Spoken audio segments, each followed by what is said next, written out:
स्वर्ग में परमेश्वर के सिंहासन के सामने 7 ज्वलंत स्वर्गदूत खड़े रहते थे।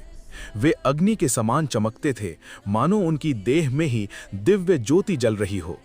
ये स्वर्गदूत केवल शक्ति के प्रतीक नहीं थे, बल्कि परमेश्वर की पवित्रता, न्याय और दया के वाहक थे।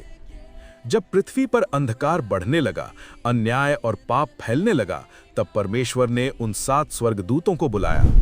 प्रत्येक स्वर्गदूत के हाथ में एक एक दिव्य कार्य सौंपा गया। एक को सत्य की घोषणा करनी थी, दूसरे को पश्चाताप के लिए लोगों को जगाना था, तीसरे को दुष्ट शक्तियों को रोकना था।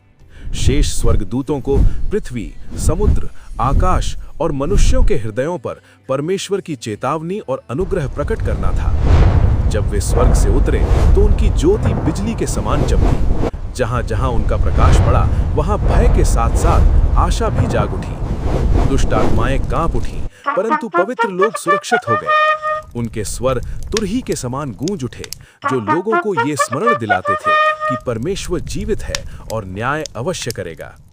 एक स्वर्गदूत ने जलते हुए प्रकाश से अंधकार को पीछे धकेला, दूसरे ने रोते हुए मनुष्यों के आंसू देखे और उन्हें दिलासा दिया, तीसरे ने शैतान की योजनाओं को तोड़ दिया ताकि विश्वासियों का मन डगमगाए नहीं।